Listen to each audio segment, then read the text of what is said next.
Wrath of Rakshasa is a dive coaster that just opened last week at Six Flags Great America.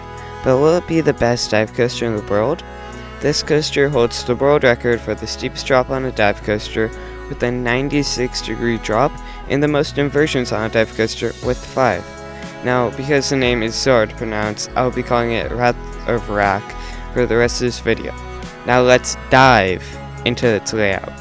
Wrath of Rak starts off with a 180-foot first drop, or 55 meters, where they hang off the edge for approximately 3 seconds, and then it goes into standard Immelman, as all dive coasters do, except for like Oblivion and Scone. But this is where Wrath of Rak gets really interesting. Instead of what most dive coasters do, where they go straight into a mid-course brake run and then go into another drop, Wrath of Rak actually goes into a dive loop, which is very rare on a dive coaster. After the dive loop, they go into a 0 G-roll, and then they go into a half downward helix before entering a slow corkscrew, giving great hang time for the riders.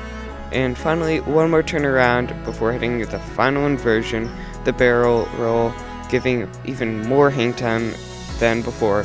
And then they hit the final brakes, and that's what makes up this record-breaking dive coaster. But the question still stands: will it be the best dive coaster? And my answer is, I honestly don't know.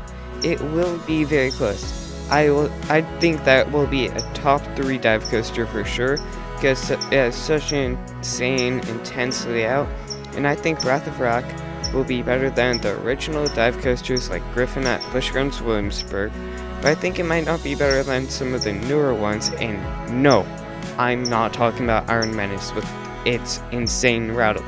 I'm talking about Dr. Diabolical's cliffhanger at Six Flags Fiesta, Texas. If Wrath of Rak has a rattle, then it might not be a top 3 dive coaster. But if it doesn't have a rattle, I see it as maybe being a top 3 dive coaster, and maybe even like top 3 at Six Flags Great America. Personally, I don't really enjoy dive coasters. I kind of sort of chickened out on Dr. Diabolical's, but I kind of do blame it partly on my singular day at Fiesta, Texas, and I kind of just ran out of time to ride it.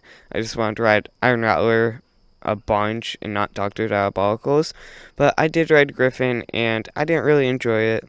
But if you like dive coasters, please tell me your thoughts about what you think Wrath of Rakshasa will hold in the comments, and I'll see you later. Bye.